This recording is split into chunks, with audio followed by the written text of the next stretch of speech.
you definitely need a lawyer to assist you in the defense of your case when you are charged with possession of marijuana, second degree, possession of drug paraphernalia, or any other drug offense that is pending in municipal court.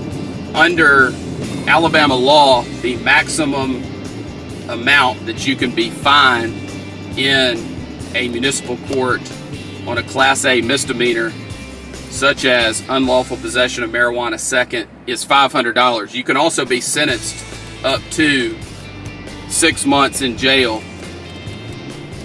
The issue with a conviction for possession of marijuana second degree is usually, for most people, related to the driver's license aspect. And your driver's license under the Code of Alabama will be suspended for 6 months if you are convicted of possession of marijuana second degree.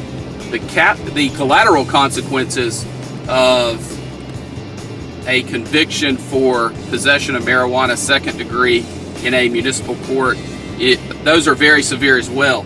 If you have a drug charge conviction, which is a conviction such as possession of marijuana second degree, the federal government will deny for a period of time your ability to obtain federal student aid to assist in your attending college. Also, you could be passed over for promotions at your job if you have a conviction, or you could be denied employment or terminated with a conviction for possession of marijuana second degree.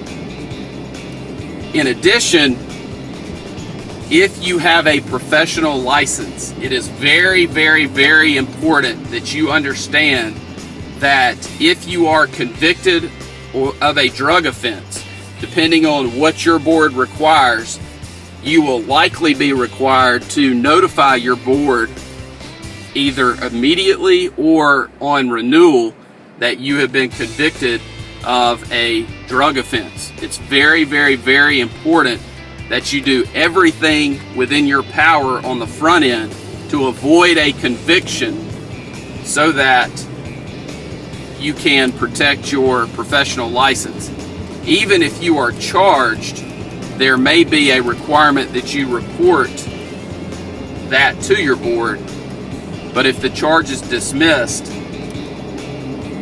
you will not suffer any of the other collateral consequences, and you may not be subject to discipline by the board that issued your license. There is no question that you need counsel when dealing with any drug charge, but especially possession of marijuana second. The other drug charge I want to talk to you about is possession of drug paraphernalia.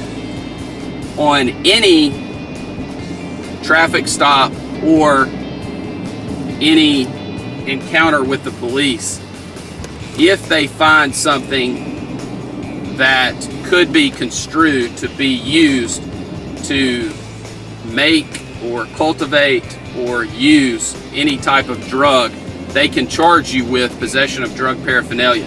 If you look at Alabama Code Section 13A-12-260, it lays out about 15 ways that an item can be used in a way that would constitute drug paraphernalia. In addition, it goes through a list of items that I will not go over with you here. The bottom line is, if you are charged with possession of drug paraphernalia and you feel like you are wrongfully charged, or the item was in your possession not for use as drug paraphernalia, then it is something that we need to be aware of so that we can bring that up through the negotiation process in an effort to settle the case, or through the trial process. It's important for you to understand that there are multiple options on resolving drug cases that help you to avoid a conviction. That is the goal in every single drug case, is to avoid a conviction for the charged offense. It is important that you have competent legal counsel who has handled thousands of Alabama criminal cases and who has the experience and the knowledge necessary to get you the best result possible on your case.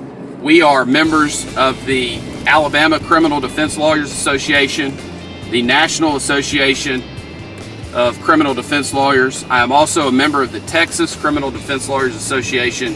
And those things are important because we are able to stay in touch with other lawyers around the country and also read and review publications about drug offenses and the defenses available. It's just very important that you have somebody who is knowledgeable and experienced in all aspects of the case, including the collateral consequences issue.